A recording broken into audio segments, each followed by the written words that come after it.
말씀 봉독하겠습니다. 예루살렘에 있는 양문 곁에 히브리 말로 베데스다라 하는 못이 있는데 거기 행각 5이 있고 그 안에 많은 병자, 맹인, 다리 저는 사람, 혈기 마른 사람들이 누워 물의 움직임을 기다리니 이는 천사가 가끔 못에 내려와 물을 움직이게 하는데 움직인 후에 먼저 들어가는 자는 어떤 병에 걸렸든지 낫게 되밀어라. 거기 38해 된 병자가 있더라. 예수께서 그 누운 것을 보시고 병이 벌써 오래된 줄 아시고 이르시되 내가 낫고자 하느냐? 병자가 대답하되 주여 물이 움직일 때에 나를 못에 넣어주는 사람이 없어 내가 가는 동안에 다른 사람이 먼저 내려가나이다.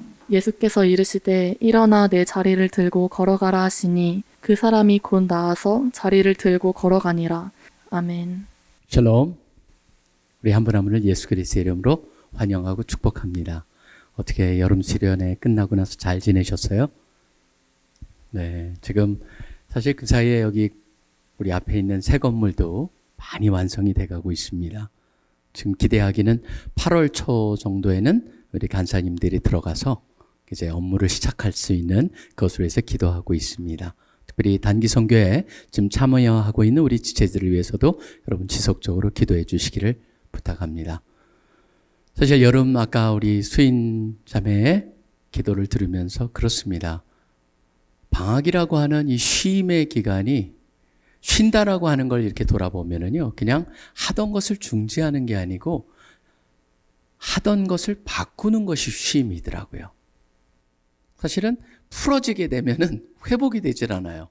그러니까 사실 휴가 갔다 온 사람들이 나중에 휴가의 그 후유증을 극복하기 위해서 또 고통을 겪는 거는 여러분들이 보시면 늘 여러분의 인생 속에서 하던 일을 관두는 것이 쉬는 것이 아니고 하던 서브젝트를 바꾸는 거예요.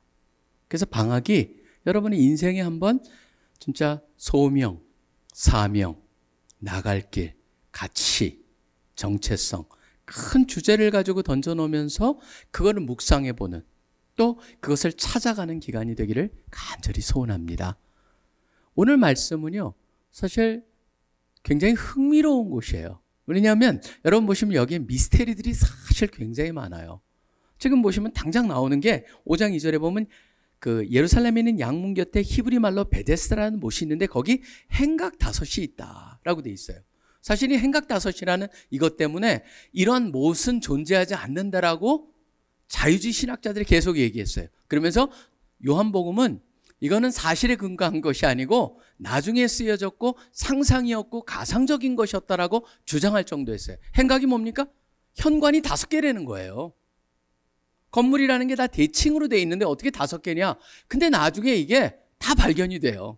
지금도 가면은 바로 이 베데스다 못이 발견돼 가지고 있었고 굉장히 멋진 곳이었어요. 근데 그곳을 갖다 찾음으로써 결국은 성경이 얼마나 정확한 것인가를 갖다가 오히려 증명하는 곳이 돼버려요. 그러니까 베데스다라고 하는 것도 여러분 성경에 본 bet, 그 말이 들어가면 사실 영어에서 표현한 beth인데 beth라고 하는 건데 이게 집이라는 겁니다. house. 그래서 beth라고 하는 것과 여기에는 헤세드라고 하는 그 히브리어의 은혜라고 하는 것, 자비라고 하는 것, 언약적 사랑이라고 표현되어 있는 헤세드가 합한 거예요. 베스라고 하는 단어랑 헤세드, 그 합해서 베세스다. 그래서 우리는 발음을 베데스다라고 발음을 하는 겁니다. 그러니까 은혜의 집, 자비의 집이라고 하는 곳에 거기에 행각 5개가 있는, 그러니까 사실은 그곳에 있는데 여러분 보시면은 거기서 여러분이 주의 깊게 보셔야 되는 건 바로 이 부분이에요. 지금 3절에 보시면은 물의 움직임 앞에 괄호가 있어요. 네모 괄호예요. 네모 괄호가 어디까지 오냐면 4절까지 네모 괄호가 있어요. 성경에 보면 여러분이 어떤 괄호는 동그란 괄호고 어떤 건 네모 괄호예요. 사실은 저는 그 사람들이 이걸 관심 없이 보게 되는데 네모 괄호는 뭐냐 하면은 초기 사본에는 없었다라고 하는 걸 보여주는 거예요. 그러니까 이게 나중에 더해졌을 가능성이 많습니다를 우리한테 가르쳐주기 위해서 성경을 갖다가 다 사본을 가지고 그러니까 성경이 여러분 사실은 여러분이 뭐 고란이라든가 다른 성경하고 비교해 보면요, 성경이 너무 정확하고 있는 그대로 받아들일 만한 그 가장 원전에 가깝다라고 보여주는 게 바로 이런 증거들이에요. 학자들이 평생을 통해서 연구를 해가지고 이거는 원래 사본에 원래 원전에 없을 수도 있습니다라고 하는 가능성을 표시한 것, 그게 바로 네모가로고, 어디는 성경에 보면 없음도 있잖아요. 그건 100% 없던 것이다. 그래서 빼버린 것은 없음이라고 써졌고, 가능성이 낮습니다라고 얘기할 때 네모가로로 했고, 동그란 가로는요 원래 있는 건데 부연 설명을 하고 있다는 걸 우리한테 읽는 자, 독자로 하여금 그것을 알게 하기 위해서 돼 있는 거예요. 그러니까 여러분들이 여기서 보면은 이상하잖아요. 말이 물이 움직임을 기다리니 이는 천사가 가끔 못에 내려와 물을 움직이게 하는데, 움직인 후에 먼저 들어간 자는 어떤 병에 걸렸는지 낫게 되미로라. 그러면서 굉장히 미신적인 내용이 살짝 들어가 있어요. 사실은 이거는요 우리가 알 길은 없습니다. 근데 분명한 건 뭐냐면 그 못의 이름이 베데스다, 은혜와 자비의 못이었다라고 하는, 거기서 38년 된, 사실 이 사람이 나이를 몰라요. 그러니까 이 사람이 인생 살다가 40쯤 아팠는지 아니면 어려서부터 아팠는지 알 길은 없어요. 그냥 아픈 기간이 38년이에요. 그리고 뭐 때문에 아팠는지도 몰라요. 근데 지극히 움직이기가 힘든 사람이라는 거 정도를 알 수가 있어요.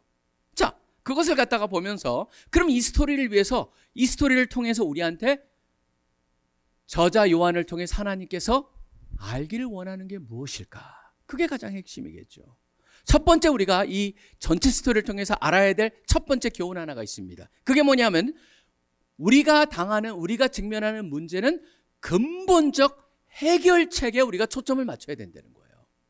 근본적 해결입니다. 저는 이 근본이라는 말을 바로 영어로 하면 radical이라고 하는 의미로 쓰고 있어요. radical, 근본이 뭡니까? 여러분들이 한번 radical이라는 단어를 찾아보세요. 사실은 제일 첫 번째 나오는 의미가 뭐냐 하면은, 우리는 뭘 아냐면 조금 과격한 두 번째 의미를 갖다가 사람들이 radical하면 생각하는데, radical의 첫 번째 의미는 가장 근본에 뿌리랑 연결되어 있다는 말입니다. 라틴어 radix라고 하는 뿌리란 단어에서 나왔기 때문에 그래요. 그래서 radical한, 여러분이 우리가 직면하는 모든 문제는 바로 뭐냐면 근본으로 들어가서 거기에 치료와 해결책이 거기에 있다는 거예요. 거기서 출발해야 된다. 그래서 근본적 해결 문제를 찾아야 된다는 거예요. 자, 여기 한번 보겠습니다. 지금 세상에서 말하는 모든 인간의 문제는 다 뭐냐면요, 여기에 베데스다에 꼭 네모 괄호 안에 있는 것 같거나 그 주위에 모여있는 병자들 같아요. 뭐냐면 모든 사람들이 뭐가 아닙니까? 베데스다에서 지금 고침을 얻을 수 있다, 그런 생각이 있어요. 여러분, 근데 광고 보세요. 사실은요, 저는 우리나라 홍삼도 얼마나 과장이 심한지, 홍삼 광고 하면요, 홍삼 먹으면 다 고쳐질 것 같아요. 머리까지도 난대요, 어떤 사람은.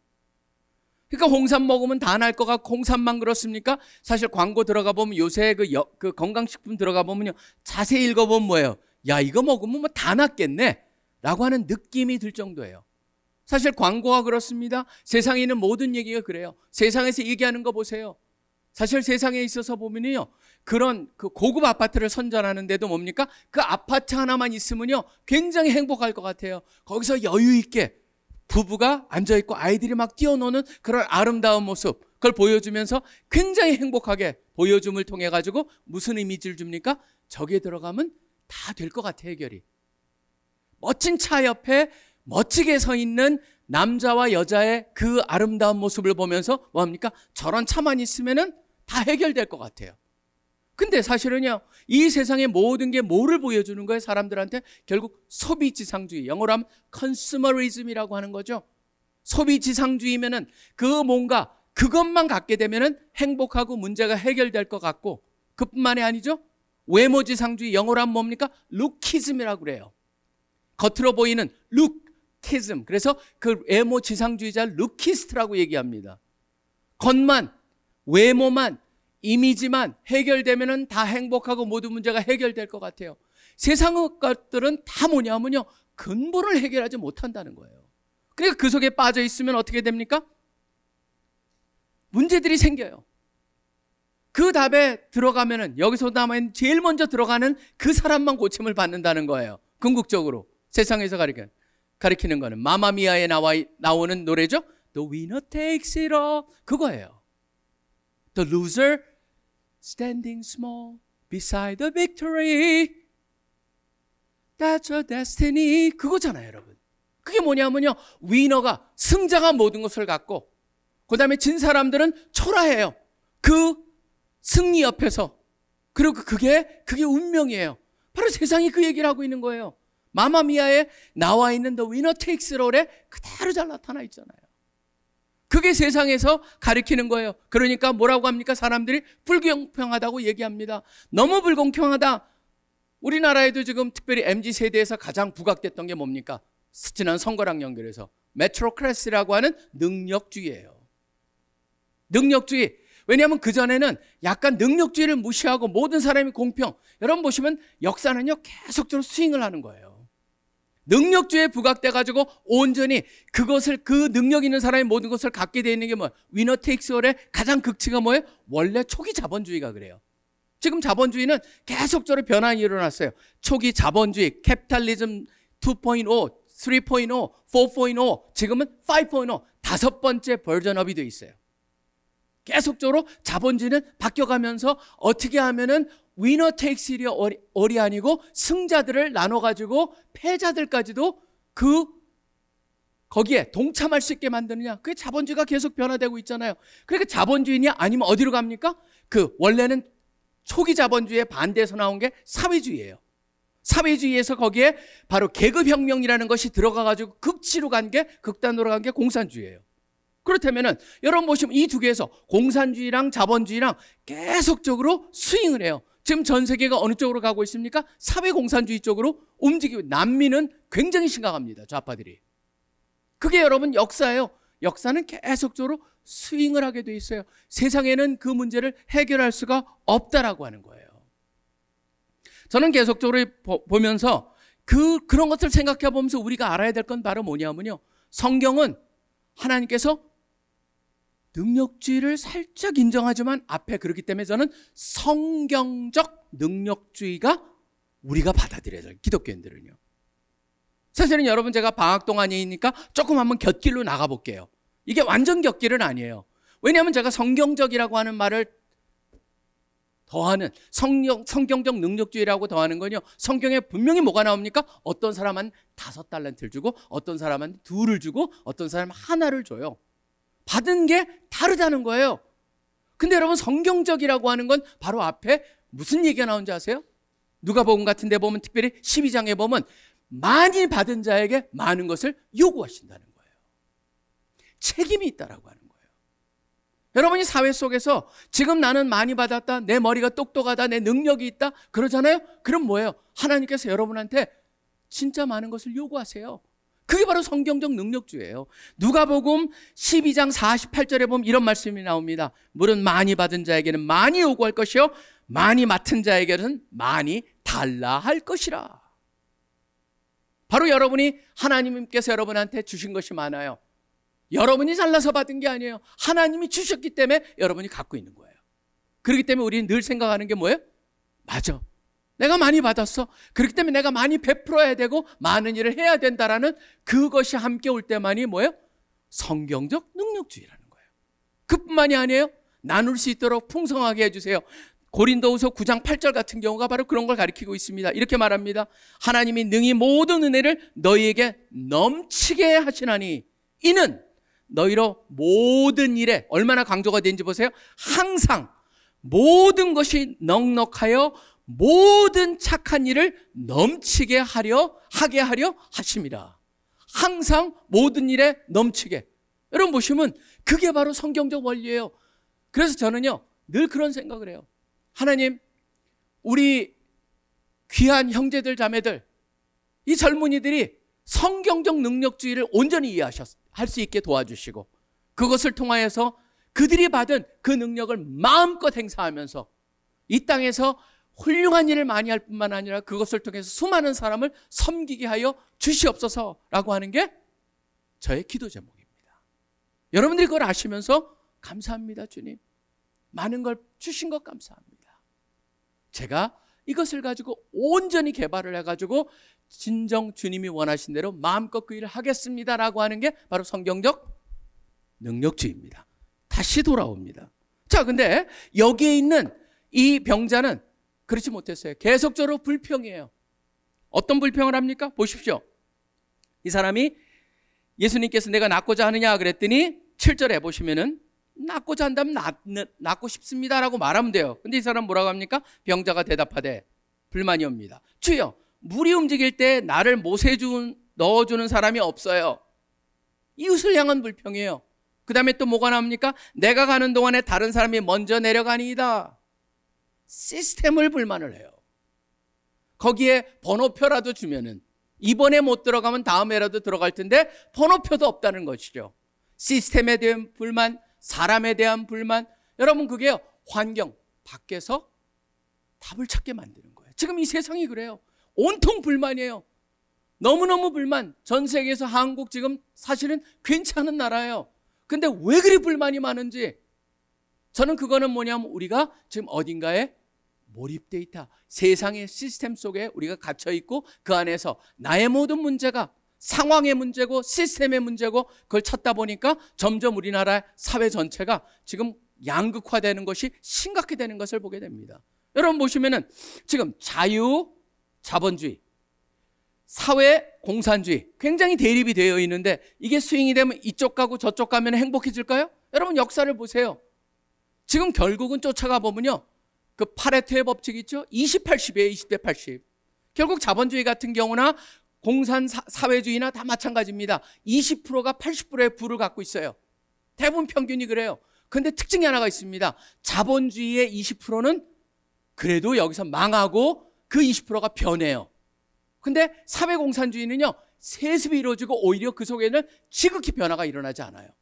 그렇기 때문에 원래 사회주의를 추종하던 조지 오웰 같은 사람은요, 나중에 사회주의는 결국 뭐냐면 사회주의가 가난한 사람을 긍휼을 갖고 있는 것이 아니고 사회주의자들은 부자를 미워하는 자들이었다. 그래서 그걸 관두고 나와서 사실 이 사람이 1984 같은 그런 것들을 쓰게 된 배경이 거기에 있습니다. 그렇기 때문에 조지 오웰은 반사회주의자예요.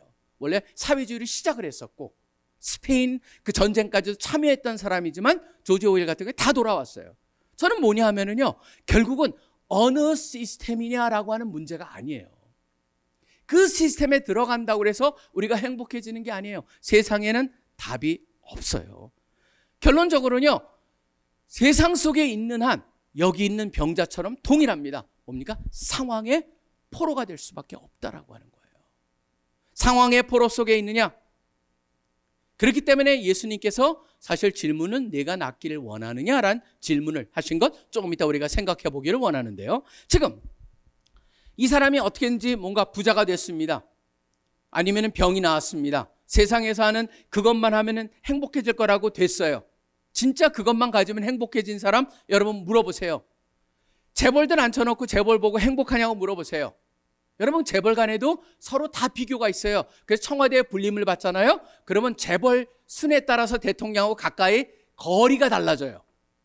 거기 가보면요, 그 한 20명이 모였을 때 재벌도 가장 그중에서 그 재벌의 순서가 밀리는 사람은 대통령하고 가장 멀리 앉게 되는 거예요. 그 가운데 갔을 때 그 사람이 행복할까요?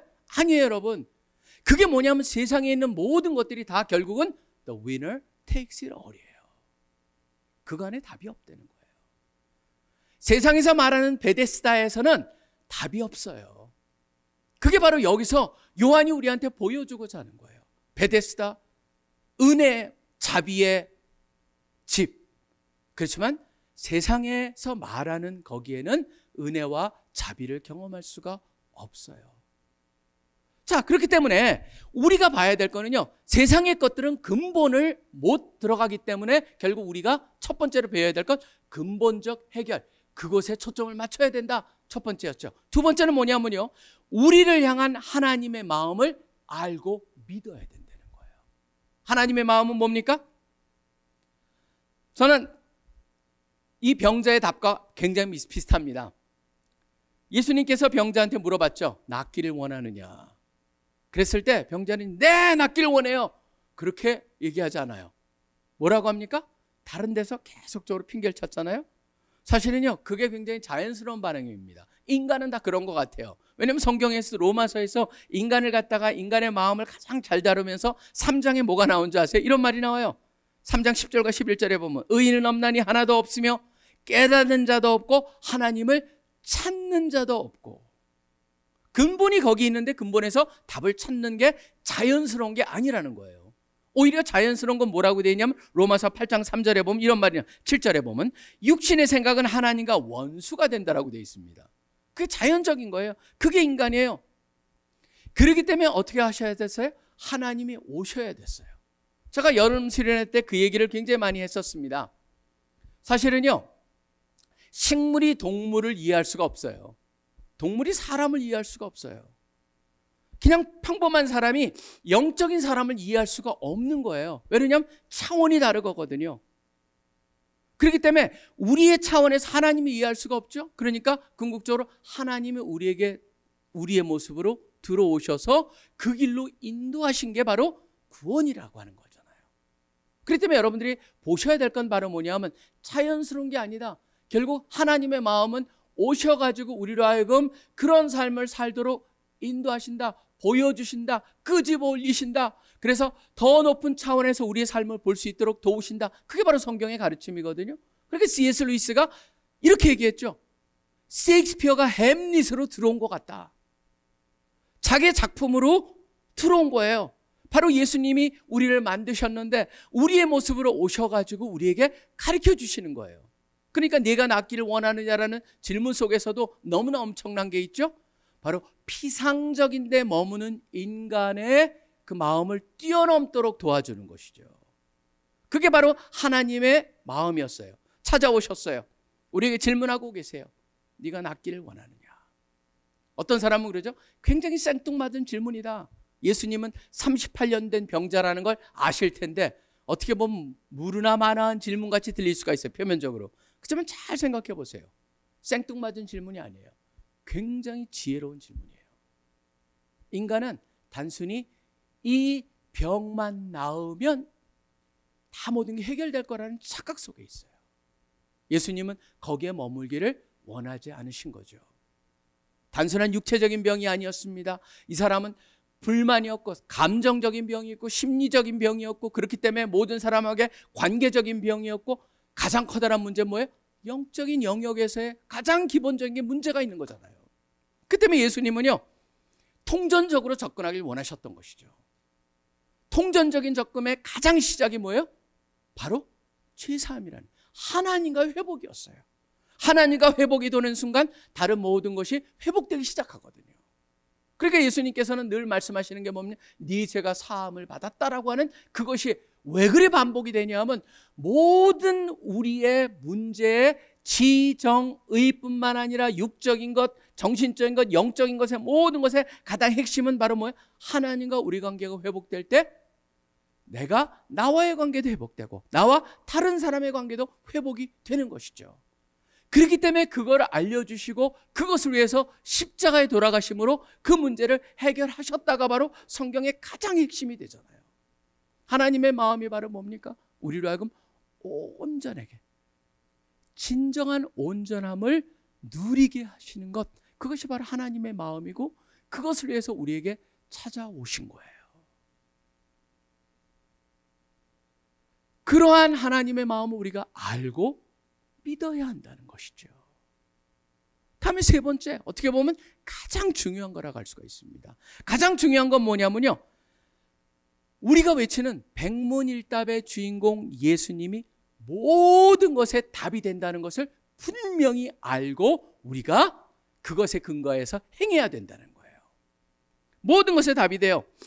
근데 참 흥미로운 게 있습니다. 여러분, 이거는요, 이 구절을 자세히 읽다 보면요, 참 이상하다라는 의문이 굉장히 많이 들어요. 왜냐하면 내가 낫고자 하느냐, 그것도 사람들이 왜 예수님께서 이런 질문을 하셨을까? 제가 말씀드렸다시피 생뚱맞은 게 아니고 지혜로운 거다. 그걸 통해서 그 단순한 육체적인 고침이 아니고 어떻게 보면 더 깊고 전인적이고 그 다음에 통전적인 그런 고침을 원하셨기 때문에 이렇게 질문을 했다라고 하는 것도 되지만, 또 밑에 한번 보세요.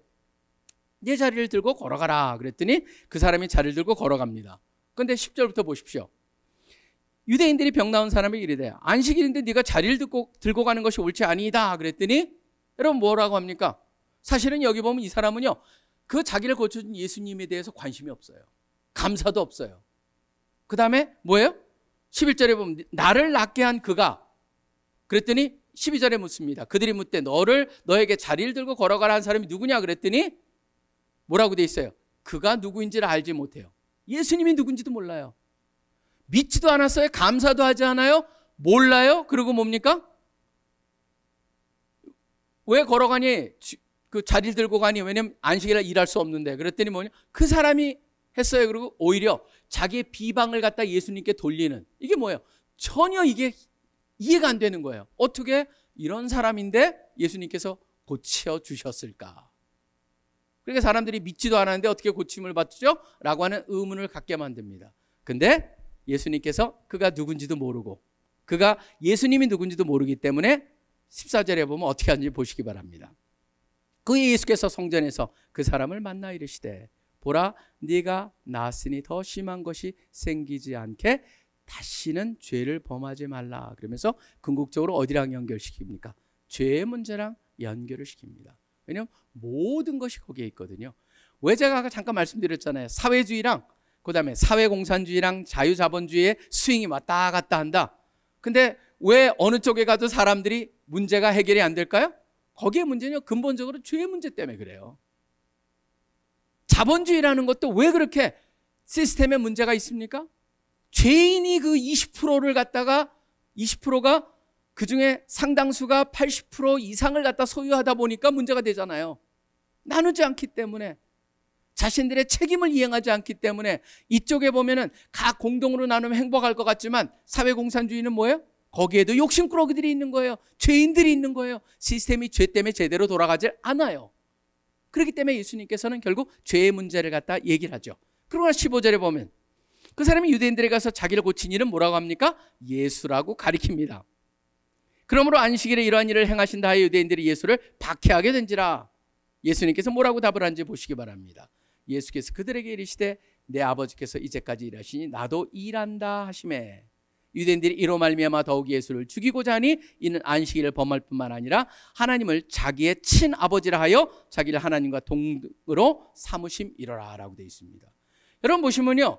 여기에 왜 스토리가 베데스다라고 하는 것이 초점을 맞추고 낫기를 원하느냐 뿐만 아니라 나은 사람이 뭔가 믿지도 않았고 예수님도 몰랐고 그 다음에 예수님을 오히려 은근히 유대인들이 그 사체를 얘기하자마자 핑계를 갖다 예수님한테 돌리는 전혀 예수님을 향한 뭔가 관심과 사랑과 애정뿐만 아니라 감사도 없는 사람이 어떻게 고침을 받았을까라고 하는 의문이 되는데 이 이야기의 초점은요. 결국 나음을 받은 그 사람이 있지 않다는 걸 보여주는 거예요. 초점이 어디 있어요? 예수는 누구인가에 초점이 있어요. 여러분 제가 왜 이 말씀을 드리냐면요. 잠깐 한번 돌아가 보시기 바랍니다. 4장을 가보시면 4장 54절에 보면은 이렇게 돼 있습니다. 여기에 보면은 그 왕의 신하의 아들을 갖다 고친 얘기가 나오는데 거기에 그 결론 부분에 이렇게 돼 있습니다. 이것이 예수께서 유대에서 갈릴리에 오신 후에 행하신 두 번째 표적이니라라고 돼 있습니다.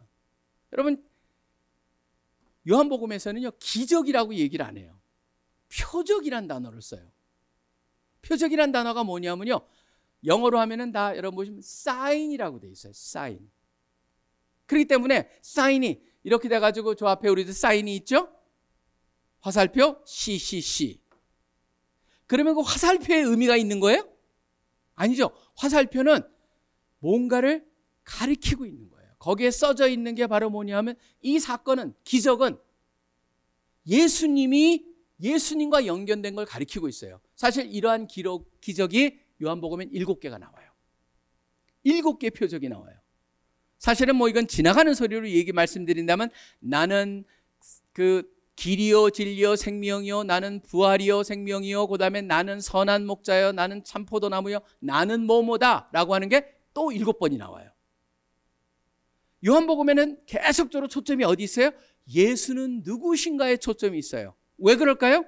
잠깐 거기를 가보시기 바랍니다. 요한복음 20장을 가보십시오. 그러면 알 수가 있습니다.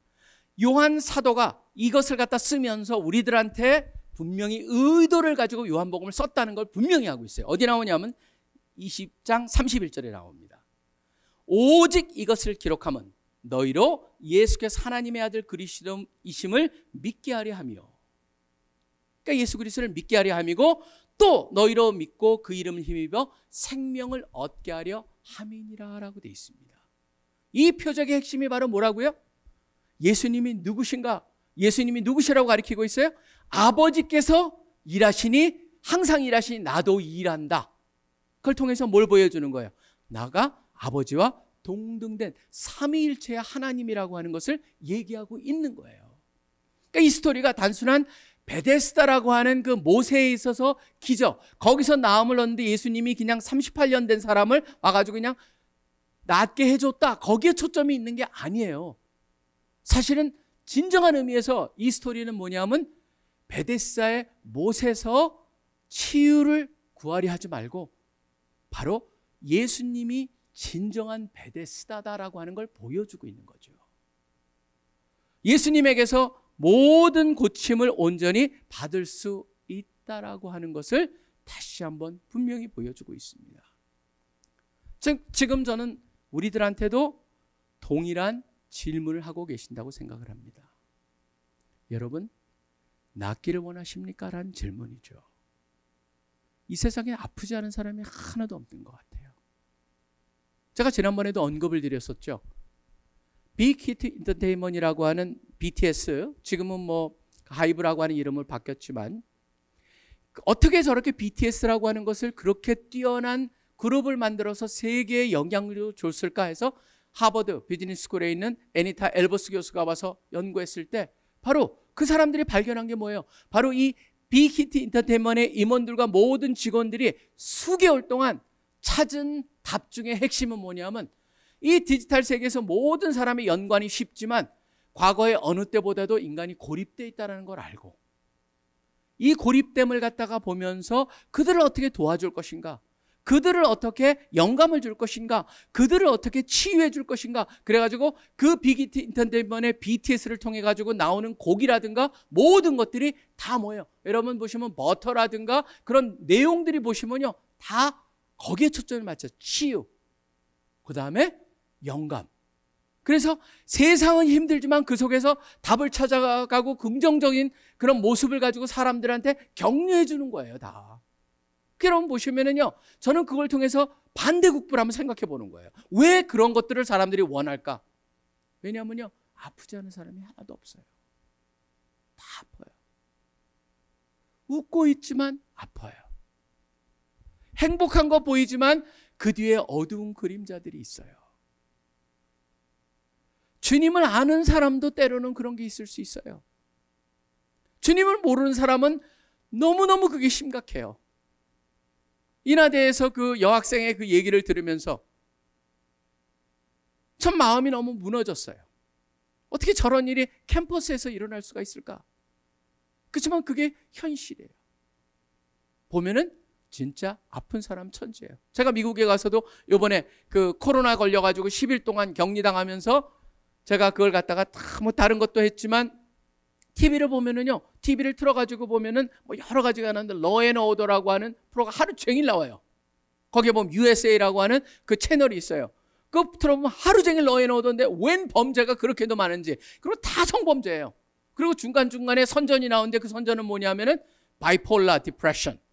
그러니까 그 이 양극 장애에 대한 바이폴라 넘버 타입 1, 타입 2 그 두 개 이거 먹으면은 그 두 개가 다 컨트롤 된다. 그렇지만 먹고 나서 잘못될 수 있다 그러면서 계속적으로 워닝 나오면서 약선전이에요.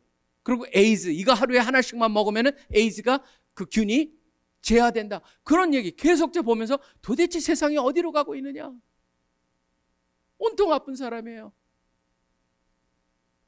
근데 답을 갖다가 세상은 잘못된 데서 찾고 있다는 거예요. 오늘 말씀이 우리 모두에게 다시 한번 분명히 합니다. 모두가 다 온전하지 못합니다. 그 온전함을 채우려고 다른 데서 답을 찾지 말라라는 것이죠. 우리 모두는 그 답이 어디에 있습니까? 근본을 다루고 있고 근본적 해결을 제시하고 계시는 예수 그리스도 안에서 답을 찾아야 한다는 것이죠. 그렇기 때문에 우리는 그분을 향해서 그렇습니다, 주님. 제가 여기 아픈 것 주님이 온전히 치유해 주시고 주님과의 관계 회복을 통하여서 그 모든 것에 회복이 시작되길 원하고 나의 마음의 아픔이 해결되길 원하고 나의 과거 속에 있던 여러 가지 경험 속에 있었던 지금도 생각나는 그런 것들이 점점 힐링이 되고 치유가 되고 사람들과의 관계 속에서도 어려움이 있었다면 그것도 이제 주님과의 관계가 해결됨으로써 온전히 됨으로써 그 문제도 해결되기를 소원합니다. 주님, 진정 제가 주님의 방법으로 낫기를 원합니다. 바로 예수 그리스도가 백문일답의 주인공이 모든 것의 해결책이 됩니다라는 것을 고백하시면서 조그만 데부터 경험을 해가시는 여러분들이 되시기를 바랍니다.